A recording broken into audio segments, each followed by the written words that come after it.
What up, everybody? What up, what up, what up? And it's Julian the Voice back again. I told you I'd be back. I told you it's going to be breakdowns day to day to day, right? And that includes today going into the weekend, right? To give you the 411 on the man behind the music. This is Understand Me, Day 3.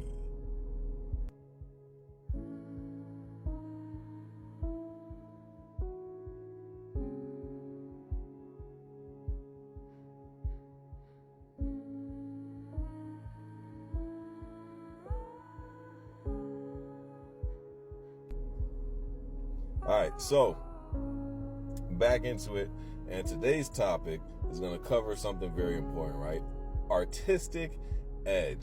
See, the lead thing, I'm not unrealistic about this journey, right? The music, and I understand that there's got to be stuff that stands out, because especially from where I standpoint, there's been so many pioneers, so many innovators, so many different people who've come up in music that was almost like it's gotten to a point where it's almost kind of hard to stand out because there's so much things that's been done before, right? And so that used to overwhelm me, right? Until I realized it's not so much that you have to turn around and do something completely jarringly out of the box, right? It's just is that you have to do something that's interesting within the box that you have, right? Because everybody always hears that word box and they just think like, oh no, this is terrible. If I get stuck in this, right, what am I going to do? How am I going to function? I'm only going to work to a certain amount of people. No.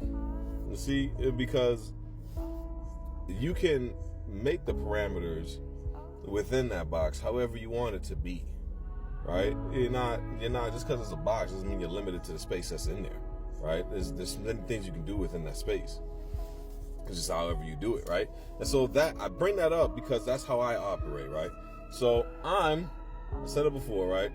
I'm not gonna do any kind of gangster type music. You're not gonna get club music from me, right? It might sound really club-ish because I pick some really cool upbeats sometimes, right? But you're not gonna get club music from me. I don't do that, right? And so the instant thought process now when I say that is everybody's gonna be like, oh, your stuff is gonna be preachy. No, I don't do that either. And see, I do preach in my music, but I'm not preachy, right? What does that mean? Because they are different, right? Preaching is a message that you are relating to that is heavy, right? You're saying stuff that's resonating with people, right? That's what I do. Preachy is I'm just saying stuff to be saying stuff, and it's not registering with no one because it's not relatable, and it just sounds like I'm just throwing stuff out of my butt, right? That's not what I'm gonna do. I don't do that. See, my lyrics hit because I simply have found a niche within my artistry, an edge within my artistry that I know for a fact most people are not doing it. The ones that are doing it do it either a little bit or they don't know how to fully convey it. And that is affirmations. I literally make music to encourage. And it encourages you through different subjects, through different topics, right? Through different things is what I'm going after, right? But I do this all under the thought process of affirmations. I'm trying to uplift something in somebody, right? Through my circumstances, through my stories, through things that I dealt with, right? So my lyrics that I give you hit because they're real stuff. Like everything that I say inside my music might be mixed in with might be mixed in with a little bit of hyperboles and stuff like that, you know, because the wordplay and artistry and all that other stuff like that with when it comes to lyrical content and hip hop. But even through that, right, there's even through the hyperboles and the algorithms and algorithms and all that stuff like that, right, is real stuff, right? So when I talk about something spiritual, it's real stuff. When I talk about things that happen to me or outcomes or situations inside the music, this is real stuff. Like none of the lyrics that I'm telling you are things that didn't happen, right? Or not drove from real things, right? Or real growth. And I think that is the edge that I have, right? Because everybody's afraid of that. Or everybody wants to show a certain part of that. Or everybody only wants to show one aspect, right? I'm showing different parts, right? I want you to get all of it because what I wanted to do is I wanted to take this moment where we're blocked off, right? And I just want for one moment, even if I hold your attention for 30 seconds, a minute, right? 2 minutes, if you listen to the whole song, right, just for one moment, all the noise that is hitting you right now to drown out, and for you to truly be able to focus and hear, right, and hear your own thoughts, and just be able to be in a moment with yourself and just reflect.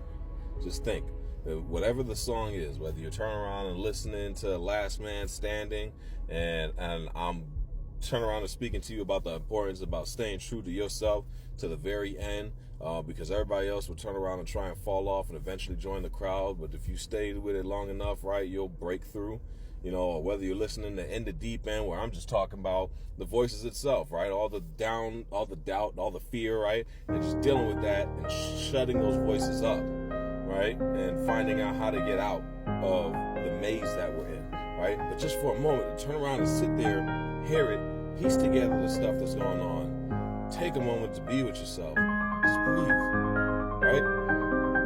If music can do that, and it can help you do that, right, and even better, the main objective, right, help you turn around and correct your spiritual health, your mental health, right, really get with Abba the Father, God, right, really turn around and get one with yourself, right, really kind of move all of the different dynamics that are just trying to turn around and block you, right. If you can do that to some degree, in some way, man, that's impactful. I feel like I've done what I'm supposed to do, right, with the gift that God has given me. That's it. That's literally the 411, and not many people are gunning for that kind of edge. Everybody's just gunning for the hit. Everybody's gunning for the other stuff like that. And I think my stuff naturally comes off already in a way where you're rocking with it, because I'm not going for gimmicks, man. I'm just straight up telling you how I feel. My lyrics literally have affirmations in it, right? Sometimes there's literal sentences, right? It just kind of gets you to kind of go, well, I'll be, right? Like, again, I talked about one of them, right? In the deep end, right? Feel like I've been trapped in the maze now, sitting in the deep end. Like who can't relate with that, right? And then it goes further, in the deep end, you get to hear it. But, who can't relate to stuff like that? Or, windows in my mind, right? I wrote this book of rhymes, right? Like, these different things dialed in, like these different songs have different context, right? That has just relatable stuff that you can kind of listen to and take a moment to kind of hear, right? Again, as I said in the other video, right, it's not to leave you in a state of despair, but to put you in a state of hope where we're not running from ourselves anymore, right? We're dealing with it, right? We're pushing through it, right? Or we're reaffirming things that we are doing, right? Because sometimes we don't give ourselves enough credit to the progress we've actually made, right? Because we're always looking for that big moment, right? Sometimes we don't give credit to the little things. Like, my music is doing that in some kind of way, man, when I did it. And I feel like that's the artistic edge that I have.